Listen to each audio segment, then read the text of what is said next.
روژې د هغې فضیلت په بل مخ کې هغه بیان کړي او ذکر کړي سوا د دې ورځې نه یعنې د یوم عاشورا او سوا د دې میاشتې نه یعنې د رمضان د حدیث مقصد هغه دا دی چې په ورځو کې دا ورځ چې یوم عاشورا ورته وایي دا زمونږ خلک ورته سم شي دا یوم عاشورا دا د ټولو کال د ورځو نه د هغې نه بهتر ورځ ده نبي علیه السلام د دې بهتري د دې فضیلت هغه بیان کړی او د کال 12 میاشتې دي په دې 12 میاشتو کې رمضان شریف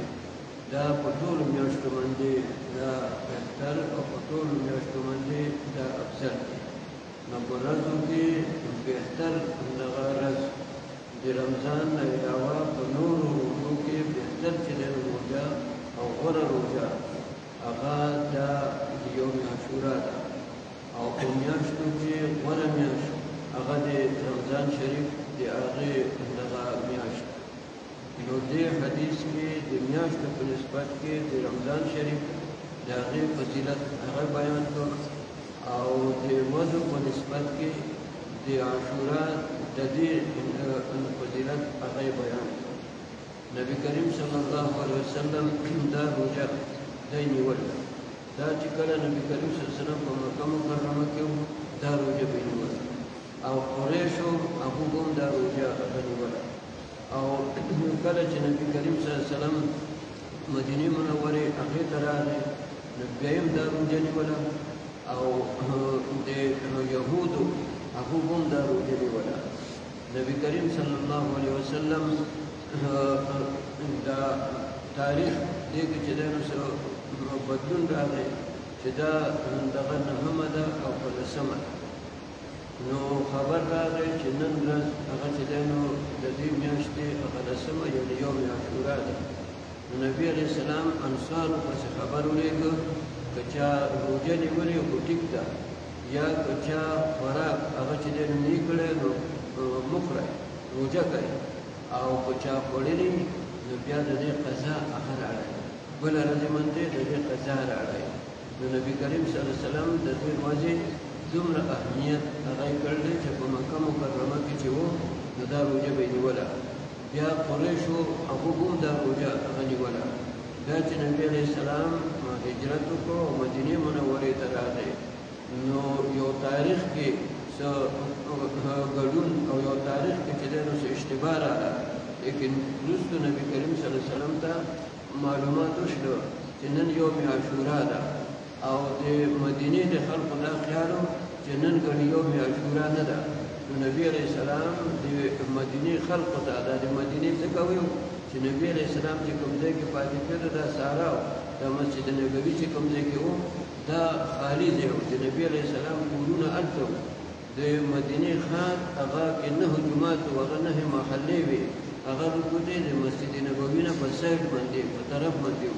نو نبي علیه السلام ورته خبر ولېږه که چا روژه نن یي خو ټیک ده که د چا روژه هغه چې دی نو نه او خوراک یې نه کړی نو خوراک مه کوئ او که چا خوراک کړی نو د دې قضا هغه بیا راوګرځوئ د دې نه امام ابو حنیفه رحمه الله زموږ حنفي مسلک هغه دا دی چې د رمضان روژه چې څوک خوري هغه نه وه فرض شوې نو دا د عاشورا روژه دا فرض وه د عاشورا روژه د دې نیول هغه چې دی نو فرض و بیا چې کله د رمضان میاشت د هغې د روژې فرضیت راغی نو د دې هغه فرضیت هغه منسوخ شو هغه پورته شو او استحباب او غوروالی دی اوس هم دی دی تر قیامته پورې د دې روژې غوروالی او د دې استحباب هغه دی نو دا حضرت عبدالله بن عباس وایي چې د نفلي روژو کې ما نبي علیه السلام نه دی لیدلی چې د دې باندې دغه بله روژه هغه چې دی نو غوره کړي بلکې دی په ټولو نفلي روژو باندې دا غوره کړې ده او د رمضان میاشت په ټولو میاشتو باندې هغه غوره ده نو هغه خو زمونږ د ټولو عقیده ده او هغه خبره هغه خو واضحه ده لیکن دې حدیث کې د یوم عاشورا د هغې حکم هغه ذکر کړو چې په دې ورځې باندې نبي علیه السلام روژه نیوله او په دې ورځې باندې نبي کریم صلی الله علیه وسلم ترغیب هغه د روژې نیولو هغه یې ورکړی دی. اوس دې ورځه کې دا فضیلت د کوم ځای نه راغلی دی؟ په دې ورځ دا ټول زمانه چې دا د الله پیداوار دی، په دې کې چې دا فضیلت راځي نو داسې وجې نه چې دی نو راځي. لکه مثلا د جمعې ورځ دا اوس چې دی نو غوره ده، دا چې دی نو افضل ده. په د هفتې په ټولو ورځو باندې د جمعې ورځ افضل ده. نو دا ولې افضل ده؟ په دې کې داسې کارونه هغه چې دی نو کېږي، یا داسې کارونه چې دی نو هغه شوي دي چې هغه غټ غټ چې دی نو کارونه دي. مثلا په دې ورځې باندې آدم علیه السلام هغه پیدا شوی دی. د آدم علیه السلام بدن کې روح په دې ورځې باندې هغه چولی شوی دی. وګوره دا زمونږ د نیکه د آدم علیه السلام د پیدایش د هغې چې دی نو ورځ ده. دغه شان په دې ورځې باندې الله تعالی ملائک پیدا کړي دي، الله تعالی ارواحان پیدا کړي دي، الله تعالی جنت دوزخ هغه چې دی نو پیدا کړي دي. په دې ورځې باندې قیامت چې دغه حساب و کتاب لپاره دی، قیامت هغه به قایمیږي. نو دې وجه نه د جمعې د هغې فضیلت د دې وجه نه دی. نبي کریم صلی الله علیه وسلم مکه مکرمه کې جبرائیل علیه السلام هغه راغی، یو شیشه وه ورڅخه، داسې یو خنکه چې دی نو شیشه وه ورڅخه. په هغه شیشه کې دننه وړوکی غوندې چې دی نو تپکې و، یو تور هغه چې دی نو داغ و. نبي علیه السلام جبرائیل علیه السلام ته تپوس وکړو چې دا شیشه څه ده، دا تا څخه څه شی دی؟ وایي دا د جمعې ورځ. وایي دا دننه دا تپکې پکې څه دی؟ وایي دا په دې کې الله تعالی یو وخت هغه چې دی نو مقرر کړی دی چې دې کې څوک الله نه سوال هغه وکړي نو الله تعالی د هغه سوال قبلوي. که عبادت یې وکړو، سجده یې وکړله، لمونځ یې چې دی نو وکړو، هغه عبادت هغه چې دی نو قبلېږي. نو د دې وجې نه دې کې فضیلت دی. اوس هغه دغه کوم وخت دی؟ نو هغه څوک وایي چې په پوره ورځه کې دی. نو د دې مطلب دا دی چې د پوره ورځې د جمعې د دې خیال ساته، په دې کې عبادت کوه، په دې کې ذکر اذکار کوه، په دې کې فضول هغه مه ګرځوه، فضول وخت هغه پکې مه تېروه. بعضې وایي چې دا کله چې امام هغه د دغې ته راشي، د منبر ته راشي، نو د دې ځای نه د لمونځ د ختمېدو پورې دې منځ کې دې کې یو وخت دی. او بعضې علما هغه دا وایي چې دا د جمعې د مازدیګر نه وروستو تر ماښامه پورې دا وخت دی. خو به هر حال د جمعې فضیلت هغه د دې وجې نه هغه دی چې په دې کې غټ غټ کارونه شوي دي. په دې کې یو وخت هغه داسې هغه چې دی نو مقرر دی چې په هغې کې عبادت، په هغې کې سوال، هر څه هغه الله تعالی قبلوي. خو که چېرته هغه وخت هغه ضایع نه شي او په هغه وخت کې هغې کې د الله تعالی یاد او د الله تعالی عبادت هغه وکړلی شي. نو دغه شان لکه مثلا د وړوکي اختر ورځ ده، دا اوس غوره ده. دا ولې غوره ده؟ دا د دې غورهوالی د دې وجې نه راغلی چې مخکې د رمضان روژه هغه ونیسلی شوه، او په دې ورځې باندې د الله تعالی دې ټولو بندګانو خپلو له دوله مېلمستیا ورکوي. نو چې د الله د مېلمستیا ورځ ده، ځکه په دې ورځې باندې روژه حرامه ده. دا د الله د مېلمستیا چې پوره میاشت روژه ونیسله، اوس الله وایي دوله زه مېلمستیا چې دی نو هغه ورکومه. نو د هغه وړوکي اختر هغه فضیلت هغه د دې وجې نه شوه چې دا د الله د مېلمستیا ورځ ده. او د لوی اختر د هغې د ورځې فضیلت هغه د دې وجې نه دی چې په دې ورځې باندې په ابراهیم علیه السلام، په اسماعیل علیه السلام، په هغو باندې ډېر غټ امتحان چې دی نو راغلی و. هغې امتحان هغې کې ابراهیم علیه السلام او اسماعیل علیه السلام هغه چې دی نو کامیاب شوي دي. او د الله د طرف نه ورته اعلان وشو انی جاعلک للناس اماما، دا د ټولې دنیا دپاره زه مقتدا هغه چې دی نو هغه ګرځومه. نو په دې ورځې باندې داسې یو غټ کار هغه شوی دی.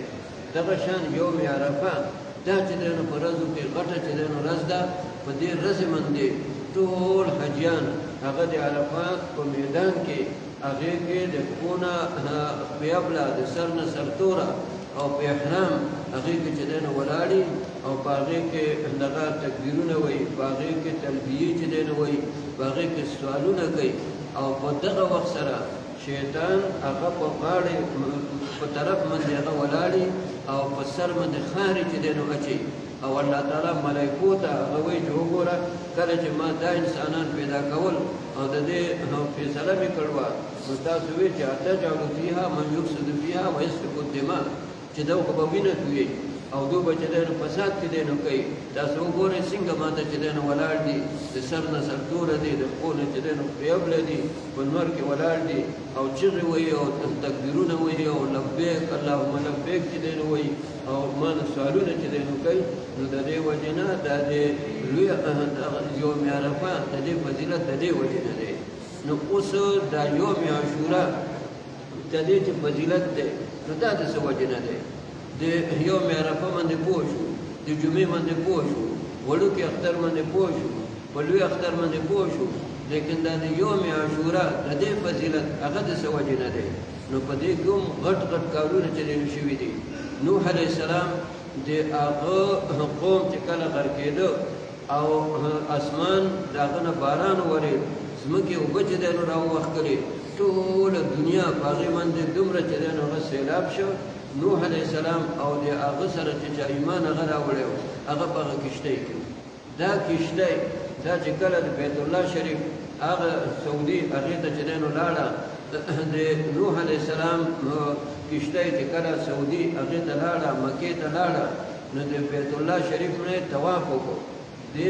کشتۍ چې دی نو اوس چکرې هغه ولګولې د دې نه چې دی نو طواف هغې چې دی نو هغه وکړو او بیا جودي غر چې په شام باندې دی هغه جودي غر چې هغه په ټولو غرونو کې چې دی نو دم غر هغه و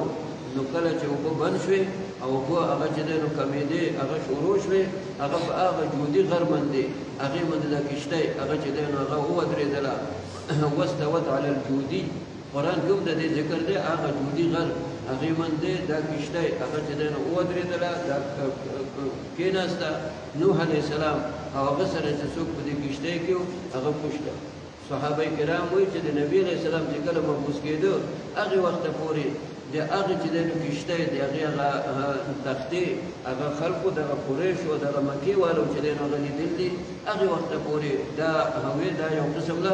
آثار قدیمو په شان ته دې ته چا لاس نه لګو نو د نبي علیه السلام د بعثته پورې هغه چې دی نو تختې هغه لیدلی شوي دي نو په دې ورځې باندې الله تعالی نوح علیه السلام او د نوح علیه السلام سره چې څوک هغه په دې ورځې باندې هغو له نجات هغو په مخ د ځمکې باندې هغې باندې کشتۍ قایمه شوې ده نو دا یو فضیلت په دې ورځې کې دی دویم فضیلت هغه دو ذکر کوي چې په دې ورځې باندې کله چې فرعون چې هغه د خدایي دعوه کړې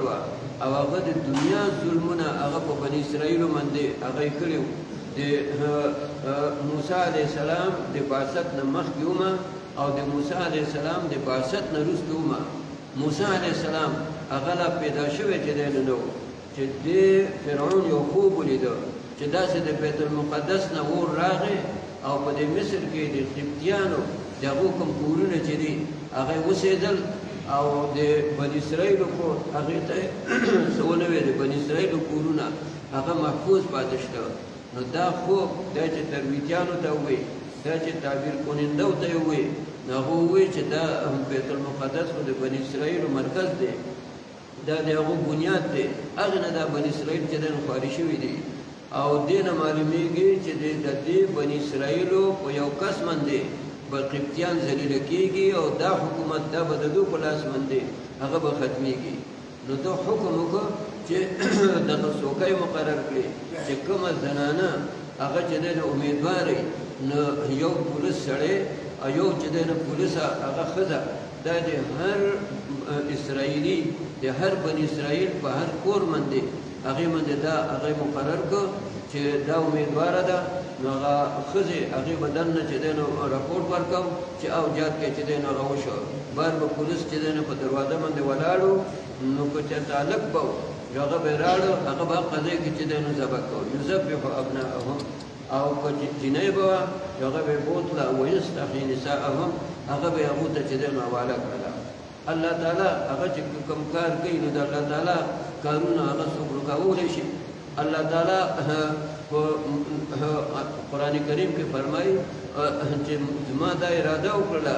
چې مونږ فرعون او حامان او د فرعون لښکر ته هغه وښیم هغه چې دوی ته نه یارېدل ما کانو یحذرون چې ونجي فرعون وهامان وجنودهما منهم ما كانوا يحذرون الله تعالی وایي چې تا خو دومره قتلونه وکړو دومره ماشومان هغه دې قتل کړو روایتو کې راځي چې 70,000 لس شپېته زره هغه چې دی نو ماشومان هغه چې دی نو هغه قتل کړي تا خو دومره قتل کړو ولې کوم چې زه چې دی نو هغه پیدا کوم نو هغه ته نشي قتل کولی او کوم زه چې پیدا کوم د هغه به تربیت هم ته چې دی نو که ستا په کور کې شاهي تربیت به د هغه کېږي نو دقه شان خبره وشوه موسی علیه السلام چې کله پیدا شو نو مور هغه چې دی نو خبره وشوه هغې ته الهام وشو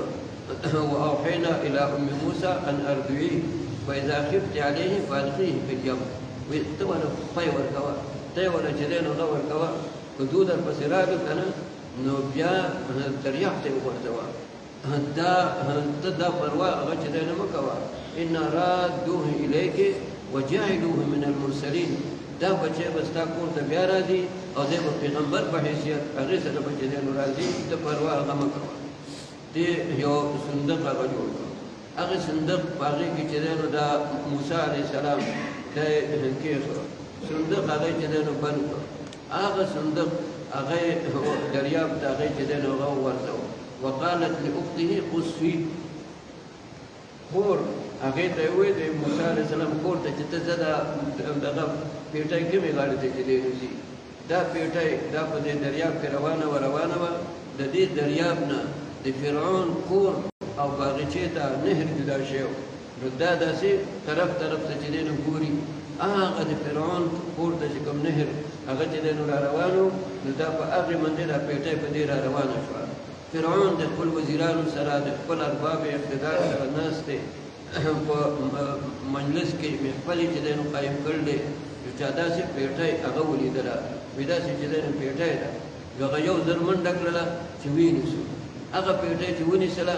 نو چې کولاو یې کړله یو خوندناک هغه چې دی نو دغه جهاد کې دی قرآن کریم کې د موسی علیه السلام باره کې راځي والقیت علیک محبة مني دا معجزه یې هغه له ورکړوه او دا کرامت یې هغه له هغه وخت کې هغه یې ورکړی و چې د چا نظر به پرې ولګېد هغه به میینېده پرې نو دا خلک اریان شوه چې داسې چې دی نو هغه ماشوم دی او داسې یو خوندناک هغه ماشوم دی او دا ګوته خوله کې ایښې ده لکه څنګه چې واړه دا ګوته روي نو دا ګوته خوله کې هغه ایښې ده راغی چې دی نو دغه فرعون هغه چې وکته نو فرعون هغه طبیعت باندې ونه لګېده دا خطره وه چې دا د بني اسرائیلو د هغو د جاتکو نه څوک چې دی نو نه لیکن دا یې ووایي چې د ده نه پلار معلوم دی نه مور معلومه ده نو دی به چې دې کور کې د ده تربیت هغه چې دی نو هغه وشو نو د ده به نه څه خطره ده نو دننه دغې ته کور ته یې ولېږه هلته یې چې ولېږه نو ده بیا هم څه اراده بده کوله نو دغه د دې فرعون ټبر دا د بني اسرائیلو نه وه او انتهایی چې دی نو ښایسته وه د فرعون پې مین و دله دا قوم بدې شو ولې هغه انتهایی چې دی نو هغه ښایسته وه دی پې مین و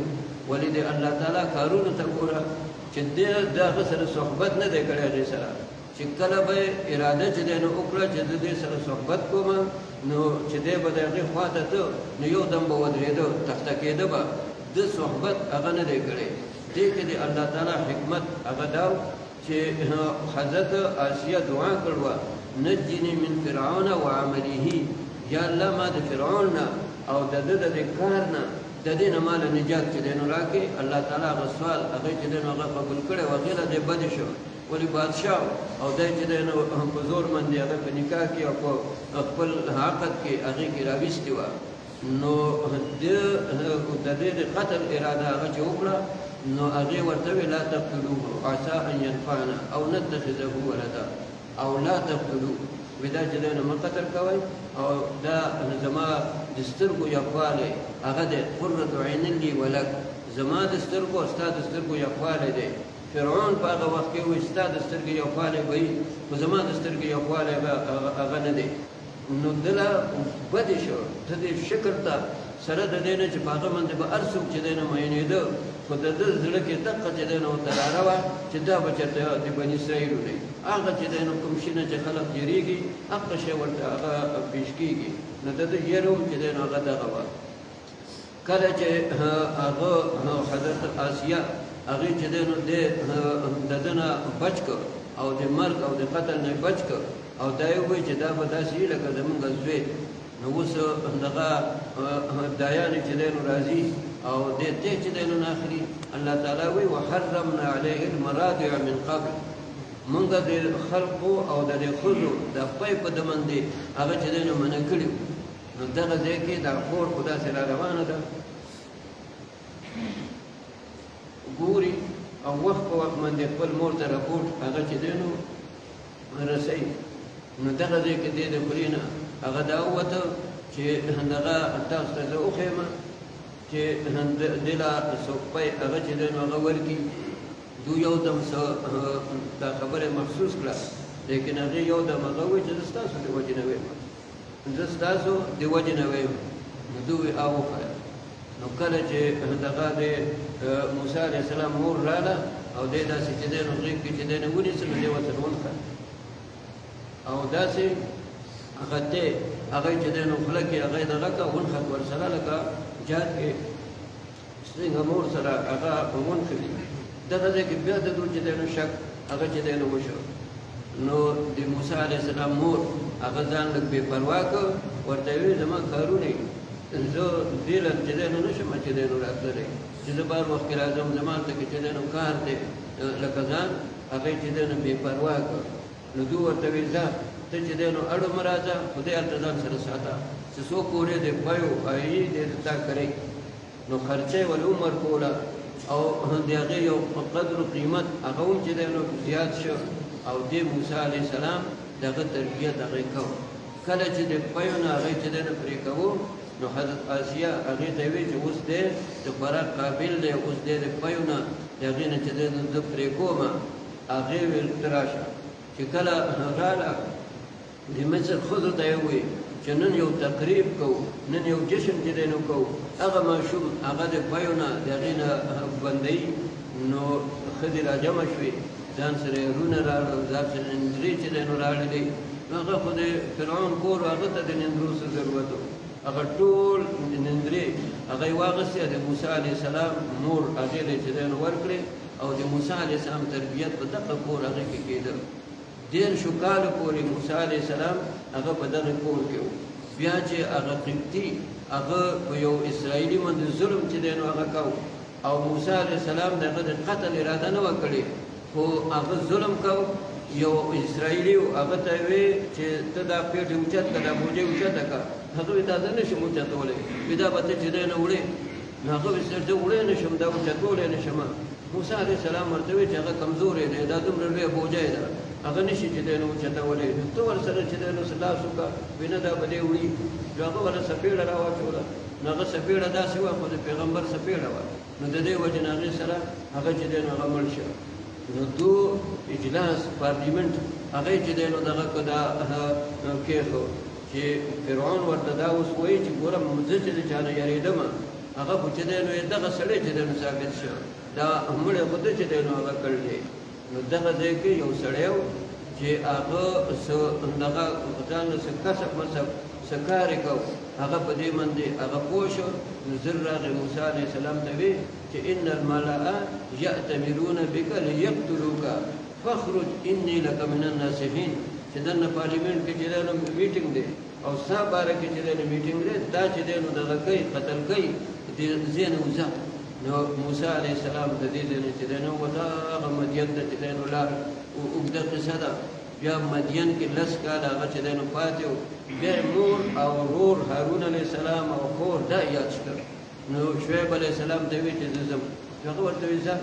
لاره کې ولا الله تعالی پیغمبري ورکړله. بیا چې دی نو هغه مصر ته راغی د پیغمبر په حیثیت. هارون علیه السلام هغه له الله تعالی پیغمبري ورکړه. هغه موسی علیه السلام او د فرعون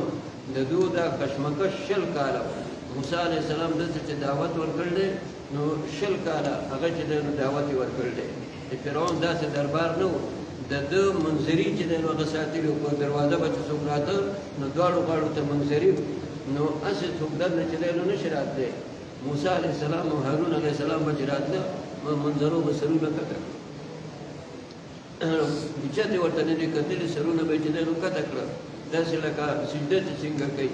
موسی علیه السلام او هارون علیه السلام به چې کله فرعون ته دعوت ورکاو نو داسې رعب هغه الله تعالی موسی علیه السلام له ورکړی او د ده په زړه کې چې دنه به بې ساخته هغه را روان دي نو بې ساخته هغه به دنه میتیازې چې د بدبود کې هغه به دنه میتیازې هغه به دنه ووتلي نو داسې طریقې سره شل کاله د فرعون او د موسی علیه السلام دا کشمکش هغه شي بالاخر موسی علیه السلام هغه ته د هجرت حکم وشو او فرعون هغه ورپسې چې دی نو هغه روان شو په دریاب کې موسی علیه السلام هغه له الله تعالی نجات هغه ورکړو او فرعون هغه چې دی نو غرق شو هغه داره شوه نو په دې ورځې باندې فرعون د هغه په شان ظالم هغه الله تعالی هغه غرق کړ دی نو د دې وجې نه یهودو هغو به دا روژه هغه نیسله او په دې ورځې باندې د نوح علیه السلام د هغه کشتۍ هغې له نجات هغه میلاو شوی دی نو عربو او قریشو به دا روژه هغه نیسله او نبي کریم صلی الله علیه وسلم هم دا روژه هغه نیول وه نو بیا چې کله نبي علیه السلام مدینې منورې ته راغی نو دغه تپوس یې وکړ وی دغه دا یهود دا روژه ولې نیسي نو صحابه ورته وویل چې یا رسول الله دو دا روژه دا د دې وجې نه نیسي چې په دې ورځې موسی علیه السلام له الله تعالی نجات هغه چې هغه ورکړ دی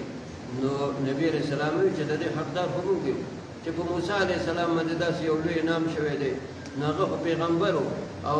زه هم پیغمبر یم نو دا ورځ خو بیا موږ له د دې احترام هغه پکار دی نو دې وجې نه نبي علیه السلام دا روژه په خپله نیوله او د دې ترغیب هغه یې ورکړ دی او دا تر قیامته پورې دغه شان ده لیکن زموږ مسلمانان هغه نن سبا هغه تاسو ګورئ دا تاسو ته زه ګورئ یوم عرفه کال کې یوئ یوم عاشورا په کال کې چې دی نو یوئ نو دا د کال والا چې دی نو هغه روجي دا روجې چې راشي نو موږ دا خپل نفس داسې په فراز کاک هغې باندې موږ هغه چې دی نو مخته کړ دی چې دا یوه روژه دا موږ ته چې دی نو هغه یو بوج چې دی نو ښکاري سره د دې نه چې دا عاشورا په کال کې یو ځل راځي یوم عرفه دا په کال کې یو ځل هغه راځي یوم عاشورا زموږ د پاکستان سار ده نن د سعودي عرب ده او سار هغه زموږ ده نو زموږ سار ده ما مخکې جمعه کې چې دلته هغه مېلمه مولي صاحب هغه چې دی نو تقریر وکړو بیا ورته ما وویل چې د خلقو ته د یوم عاشورا د هغې چې دی نو خبره وکړه نو په مخکې جمعه کې تاسو ته کړې وه نو پکار دا وه چې د هغې د عاشورا نه یا یو مخکې ورځې روژه نیول یا ورپسې ورځې روژه نیول دا د دې وجې نه چې صحابه وو چې یا رسول الله بیا زمونږ او د دې دغو یهودو خو یو شان موافقت چې دی نو راځي او تاسو خو حکم دی چې د یهودو د نصاراو نه مخالفت هغه کوئ نو نبي علیه السلام وایي که زه آینده هغه یم نو زه به ترنه یوه روژه یا مخکې نیسم یا به ترنه چې دی نو یو روژه هغه وروسته نیسم خو آینده بیا نبي علیه السلام د دنیا نه رخصت شه ولې حکم هغه مونږ ته دا دی نو که چا نن روژه نه نیولي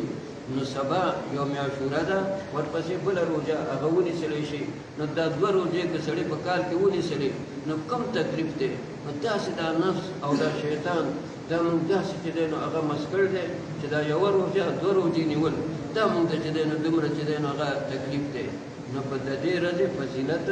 دا د دې وجې نه دی چې په دې کې داسې غټ غټ چې دی نو کارونه هغه شوي دي او دې ورځې باندې چې دا کوم شیعه دا ورځ چې دی نو مناوئ 10 محرم الحرام سبانه د ابو چې دی نو 10 محرم الحرام دی په دې ورځې باندې امام حسین هغه چې دی نو شهید شوی دی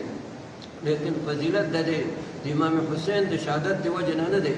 ځکه چې امام حسین خو وروسته چې دی نو په 61 چې دی نو هجري هغې کې چې دی نو دغه شوی دی دا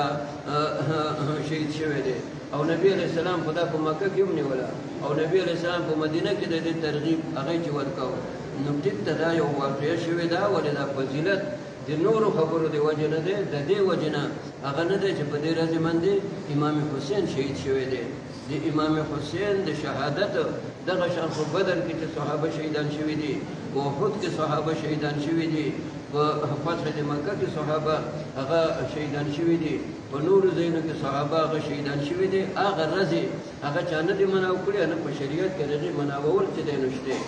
دا د عاشورا ورځ د دې داسې حیثیت دی لکه څنګه چې د وړوکي اختر د لوی اختر یا یوم عرفه نو په دې وجه باندې دا په اسلام کې د دې روژه ده او په اسلام کې د دې مناوول نو مناوول د جلوسونو سره نه دي مناوول دا ماتمونو سره چې دی نو نه دي او نه د دې فضیلت د دې وجه نه دی چې د دې کې امام حسین شهید شوی دی چې شهید شوی دی نو بیا فضیلت څنګه راغی چې دومره لویه خبره شوې ده چې امام حسین د نبی کریم صلی الله علیه وسلم دغه چې دی نو نسې هغه شهید کېږي نو بیا فضیلت څنګه شوی د هغه په شهادت باندې خوشحالي او د هغه په شهادت باندې چې دی نو دا د دې وجه نه دا چې کوم د عاشورا کې کوم فضیلت دی نو تاسو ته ما د دې وجه ووایي البته امام حسین رضی الله تعالی عنه د شهادت دا یو ډېره لویه خبره ده او دا یو لوی دا نبی کریم صلی الله علیه وسلم مخکې د دې پیشنګویي هغه کړې وه یو ورځ امام حسن رضی الله تعالی عنه وړوکی غوندې چې دی نو و داسې را روان و نبي علیه السلام په منبر چې دی نو هغه دغه ناست و هغه یې واخېسته جوړی کې کېنو صحابو ته ویل زما یې دا نسې چې دی که نه د ده په ذریعه باندې دوه غټو غټو ډلو د مسلمانانو د هغې سوله چې دی نو هغه کېږي هغه دوه غټې غټې ډلې یو د حضرت امیر معاویه رضی الله تعالی عنه ډله وه او یو د حضرت علي کرم الله وجهه ډله وه کله چې حضرت علي کرم الله وجهه شهید شو هغې نه وروستو د امام حسن د هغه په لاس باندې هغه چې دی نه بیعت وشو شپږ میاشتې هغه امیرالمؤمنین و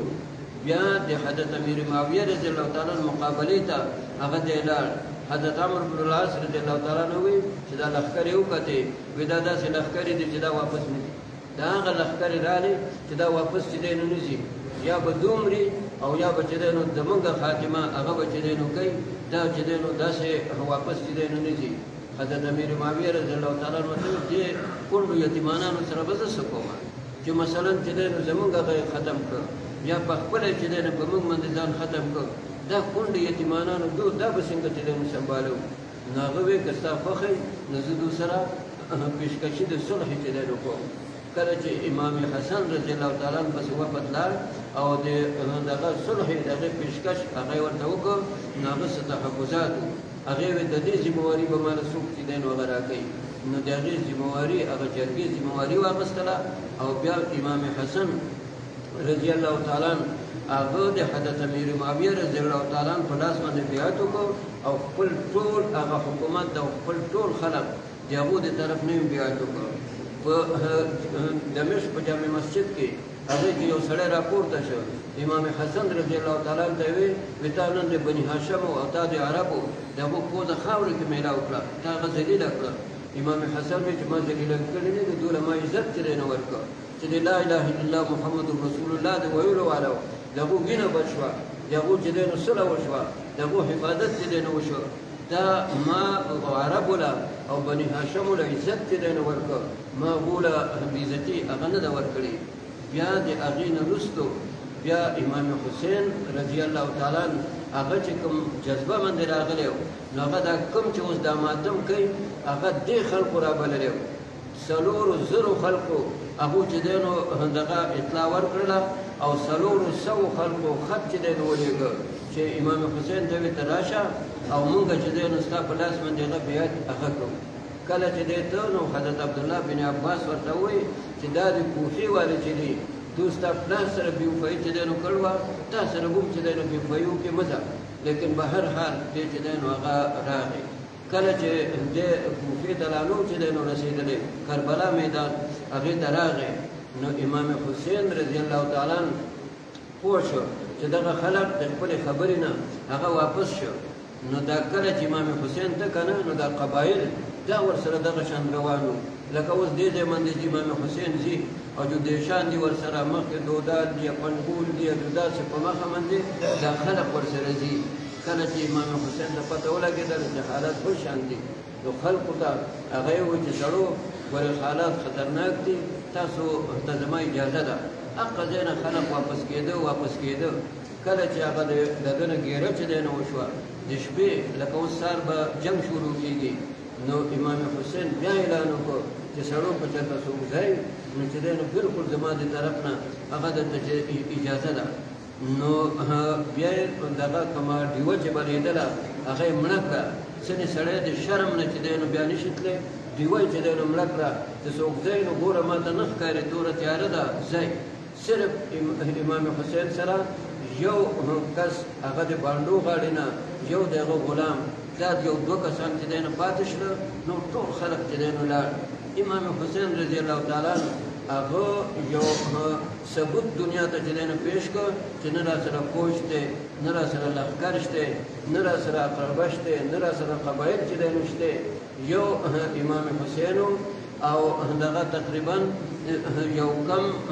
یعنی 9 شپېته دا د کور والو دا د نور دا ماشومان او زنانه او ټول هغه په دې کې هغه حساب ټول دا 72 کسان هغه چې دی نو جوړېده هغه 72 کسان هغه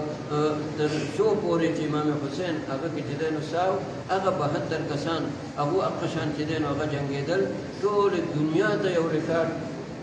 هغه پیش کړ چې مسلمان دا په فوج باندې غاویره نه دی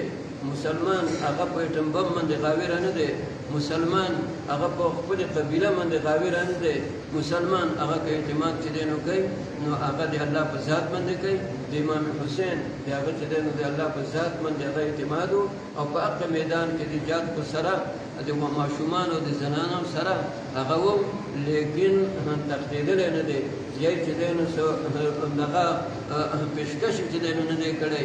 یا کمې خبرې ته چې راوتی او په هغې باندې تر مرګه پورې هغه په هغې باندې هغه قایم و حضرت ام سلمه رضی الله عنها هغې خوب ولیده دغه واقعه کې خوب یې چې دی نو هغه ولیده نو چې کله ویښه شوه نو ډېره زیاته خفه وی او چا ورته ووی کور کې چې هم المؤمنین ته خو ډېره زیاته خفه یې هغې ما بیګا نبي علیه السلام خفه دي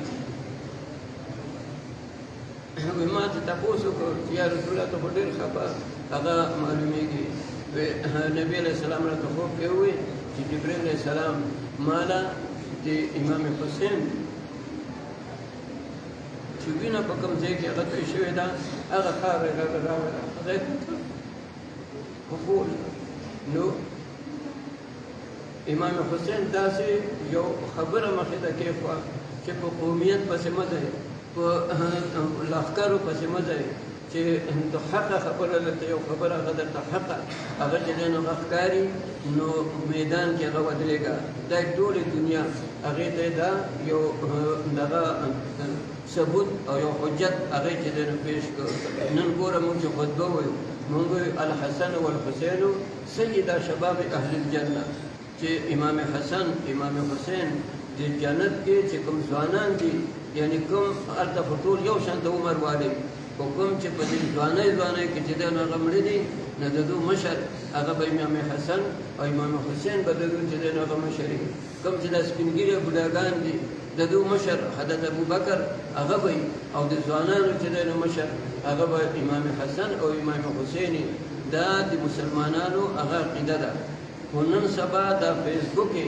دا داسې چې دی نو یو بېلوګامه شی دی چې دې کې ګاڼو طرف ته افراط او تفرید دی دا خبره دا واضحه ده چې امام حسین رضی الله تعالی عنه دا یو داسې چې دی نو دغه شهید دی چې د ده په شهادت باندې ځمکې اسمانونه هغه چې دی نو هغه ناز کوي چې بغیر د لښکر نه خپل هغه موقف او خپل هغه حقه خبره هغې نه ده پرېښې لیکن بل طرف ته هغه چې کوم دا ماتمې چې دی نو کوي دا د دو په لاس باندې که دې 400 کسانو او دې 400 خلقو دا پیغام چې دی نو مکې ته نه وی لېږلی امام حسین پسې نو امام حسین نه راته نو دا امام حسین دا دغې دا کوم چې اوس ماتم کوي دا دو را بللی او دا که شهید کړ دی نو دا د دو د لاسه هغه چې دی نو هغه شهید شوی دی نو د دې وجې نه دا نن د دې داسې مثال دی لکه یو سړی چې مړی وکړي او بیا راشي وابېلا چې دی نو هغه کوي دا هغه شان دي د دې وجې نه په دې ورځې باندې ماتم وکړ دا الله دوله سزا ورکوي دا خپل مخ وایي خپلې شاګانې چې دی نو وایي او دغه روڼې چې دی نو باسي دا تر قیامته پورې به دوله الله تعالی دا سزا ورکوي چې د نبي کریم صلی الله علیه وسلم نسې هغه دو د مکې نه چې دی نو راوښتی او بیا چې دی نو دغه ساعت هغې چې دی نو هغه پرېښه او هغې دغه شان چې دی نو دښمن هغې ته چې دی نو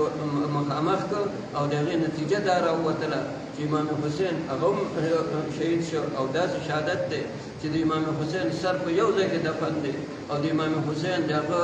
بدن هغه په بل ځای کې دفن دی دا زیاتې دا چې شوی دی د دې ذمهوار هغه مې دقه د ماتم والدي نو نن سبا هسې ځان ته چې دی نو دغه میخونه په ځان باندې وایي او چړې په ځان باندې وایي دا ولا الله سزاګانې ورکوي مقصد دا چې زما تاسو ته دا ذکر وکړو چې دې کې به خوله چپ چې دی نو ساتئ دې زمونږ دا عقیده ده چې امام حسین هغه شهید دی او یوازې شهادت نه د جنتیانو د نوجوانانو د هغو مشر دی او ټولې دنیا ته مسج هغه چې دی نو هغه ورکړ چې مسلمان هغه چې دی نو په توره باندې یا مسلمان په لښکر باندې یا په قبایلو باندې یا په قومیتونو باندې هغه نه جنګېږي مسلمان هغه په حق باندې جنګېږي هېڅوک ورسره نه وي دا یو مسج ټولې دنیا هغې ته هغه ورکړی دی نو دغه مسج دا د مسلمانانو زموږ ټولو په ذهن کې دی خدای د امتحان نه راولي لیکن که دغه شان یو امتحان هغه چې دی نو راشي نو دا د امام حسین رضی الله تعالی عنه دغه شهادت دا موږ سره چې دی یو دلیل دی که مرو نو مړه به شو لیکن د حق خبرې د هغې نه به نه واپس کېږو چې یو ځل یو خبره حق ده نو هغه حقه خبره هغه به کوو نو سبا یوم عاشورا ده او نن د جمعې ورځ وه نو دې وجې نه که چا نن روژه نیولې نو سبا ټیک